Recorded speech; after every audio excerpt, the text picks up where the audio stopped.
Jangan lupa subscribe di YouTube channel Metro TV News dan juga nyalakan notifikasinya. Obat ivermectin belakangan menjadi sorotan karena disebut bisa digunakan sebagai obat terapi COVID-19 oleh Menteri BUMN Erick Thohir. Sementara itu Badan Pengawas Obat dan Makanan, Badan POM menegaskan bahwa izin edar obat ivermectin di Indonesia adalah sebagai obat cacing. Namun Badan POM mengakui di beberapa negara ivermectin memiliki indikasi bisa membantu penyembuhan pasien COVID-19.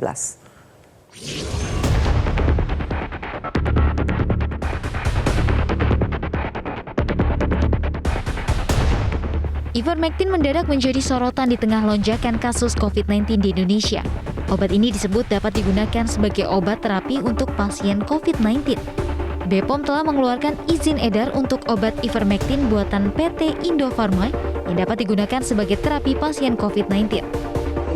Obat anti parasit yang alhamdulillah hari ini sudah keluar izin edarnya dari BPOM dan kami terus melakukan komunikasi insentif kepada Kementerian Kesehatan karena dari studi yang ada ivermectin ini dianggap bisa membantu daripada terapi pencegahan dan ini luar biasa, harganya sangat murah. Tapi ini kembali ditekankan ini terapi ya, bukan obat COVID. Dalam akun resmi Kementerian BUMN @Kementerian BUMN menyebut, PT Indofarma Tbk siap memproduksi hingga 4 juta tablet ivermectin 12 mg per bulannya. Ivermectin disebut sebagai obat parasit yang sudah digunakan terbatas untuk pencegahan dan terapi penyembuhan COVID-19 di berbagai negara. Badan Pengawas Obat dan Makanan atau BPOM pun akhirnya buka suara terkait penggunaan obat ivermectin untuk pasien COVID-19 seperti yang disebutkan Menteri BUMN Erick Thohir. Kepala BPOM Penny Kalukito mengatakan, status perizinan ivermectin di BPOM adalah obat cacing. Untuk ivermectin ini kan sudah mendapatkan izin emergency authorization dari Badan Pengawas Obat dan Makanan sebagai obat kecacingan ya, obat cacing, jadi pencernaan obat cacing. Namun Penny mengaku, di beberapa negara ivermectin memiliki indikasi dapat membantu penyembuhan pasien COVID-19. Namun argumen tersebut perlu dibuktikan melalui uji klinis. Penny mengatakan ivermectin belum memenuhi bukti yang cukup untuk dikategorikan sebagai obat COVID-19. Hanya saja, obat itu bisa digunakan pasien COVID-19 atas rekomendasi dokter. Namun di lapangan dalam pengobatan COVID-19 ini di beberapa negara dan juga di Indonesia memang sudah ditemukan adanya indikasi ya bahwa ini membantu dalam penyembuhan. Ya, namun demikian belum bisa dikategorikan sebagai obat COVID-19 tentunya ya. Kalau kita mengatakan suatu produk adalah obat COVID-19 harus melalui uji klinik dulu. Namun demikian obat ini tentunya dengan resep dokter, dengan pengawalan dokter ya, bisa saja digunakan sebagai salah satu terapi ya di dalam protokol dari pengobatan COVID-19. Pada kasus tersebut, Penny mengatakan kewenangan penggunaan suatu obat untuk penanganan COVID-19 ada di tangan Kementerian Kesehatan dan asosiasi profesi terkait. Ivermectin kaplet 12 mg terdaftar di Indonesia untuk indikasi infeksi cacing. Ivermectin diberikan dalam dosis tunggal 150-200 mcg kilogram berat badan dengan pemakaian 1 tahun sekali. Penny menegaskan ivermectin merupakan obat keras yang tidak boleh diperjualbelikan tanpa resep dokter. Untuk itu, ia menghimbau masyarakat tidak membeli obat tersebut secara bebas. Tim Liputan Metro TV. Apa itu obat ivermectin dan apakah obat ini bisa digunakan sebagai obat terapi pasien COVID-19?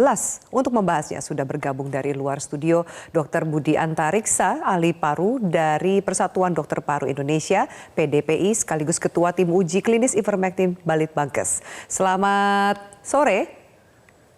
Selamat sore Mbak Malik. Iya, Dr. Budi, selamat sore. Bisa Anda jelaskan sebenarnya apa itu obat ivermectin? Jangan sampai kemudian masyarakat mendapatkan informasi yang simpang siur mengenai kaitannya dengan pengobatan COVID-19. Baik, terima kasih.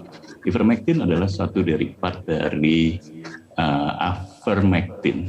Ivermectin ini adalah komponen yang diekstraksi dari fermentasi bakteri Streptomyces avemethylis.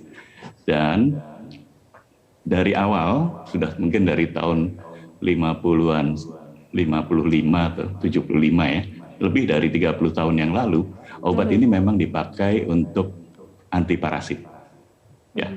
Nah, ternyata di akhir-akhir mungkin mendekati tahun-tahun 2020 atau 2015, itu obat ini diteliti ternyata mempunyai efek terhadap virus, terutama virus COVID, dalam hal menghambat replikasi dari virus tersebut. Virus itu. Ya, dan ini ada satu penelitian dari culture-nya dan ditambahkan ivermectin, dan ternyata virus tersebut tidak bisa melakukan replikasi. Hal yang lain dari obat ivermectin ini juga bisa meningkatkan daya tahan tubuh serta mengurangi proses peradangan. Oleh karenanya maka ada beberapa negara yang sudah menguji cobakannya pada kasus-kasus COVID. Dan ini didapatkan kemampuan dia untuk menyembuhkan atau mengobati COVID, pasien COVID. Ada penelitian di luar untuk mencegah terkenanya COVID. Jadi ada dua hal. Menarik sekali. Satu mencegah dan satu mengobati, Dr. Budi? Ya, preventif sama yang kuratif. Nah, bagaimana dengan statement dari Badan POM yang menegaskan bahwa izin edar dari ivermectin adalah obat cacing, bukan obat COVID-19. Bagaimana menjelaskan supaya masyarakat bisa memahami manfaat termasuk juga efek sampingnya? Karena diketahui bahwa ivermectin ini adalah masuk kategori obat keras, Dr. Budi. Ya, karena sampai saat ini di Indonesia dari Badan POM memang masih menyatakan bahwa obat ini adalah obat parasit. Demikian. Lalu saat ini kita sedang melakukan penelitian ivermectin ini terhadap pasien-pasien COVID.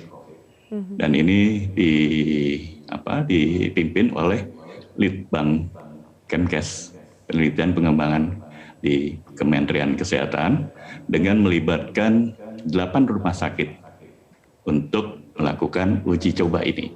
Tentunya nanti akan ada hasil dari uji coba tersebut, apakah obat ivermectin ini mampu untuk mengobati pasien-pasien dengan COVID. Gitu. Yang jelas, obat ini pernah dilakukan pemberiannya atau pengobatannya bagi pasien-pasien COVID di India.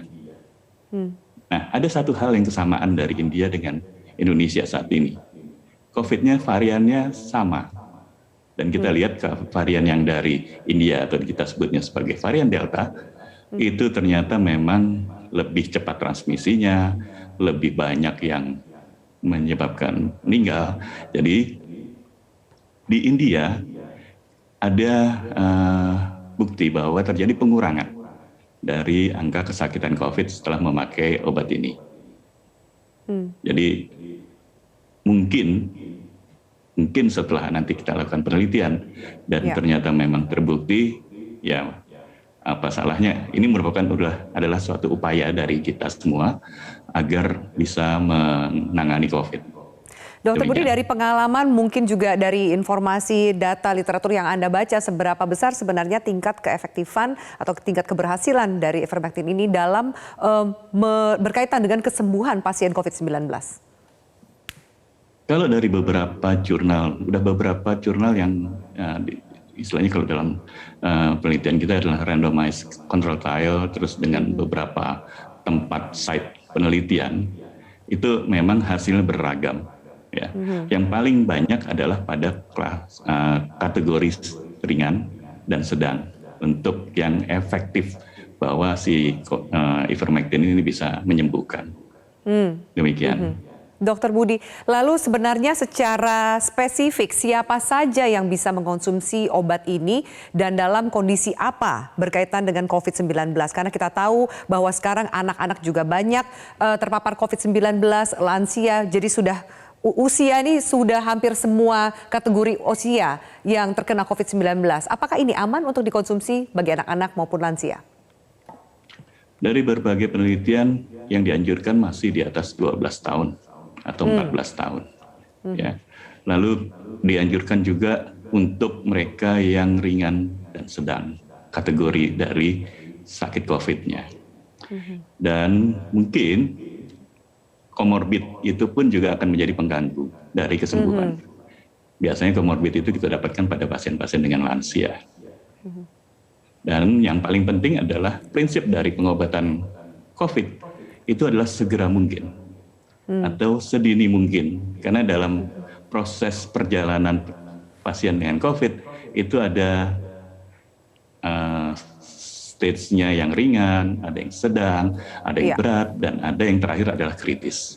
Ya. Kalau Dr. udah Budi, berada jika pada ternyata masyarakat tertarik menggunakan ivermectin sebagai obat, terutama para pasien COVID-19, apa hal yang harus mereka perhatikan sebelum mengkonsumsi obat ini? Sebenarnya kita masih tetap menganjurkan untuk melihat hasil dari penelitian yang nanti kami akan lakukan. Ya. Ya. Nah, kalau memang dirasakan pasien ini berkeinginan, tentunya harus menghubungi dokter.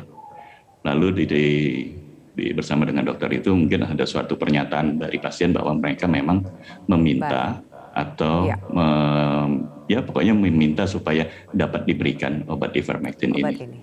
Oke, baik Dr. Budi Antariksa, terima kasih atas informasi dan penjelasan Anda di Prime Time News.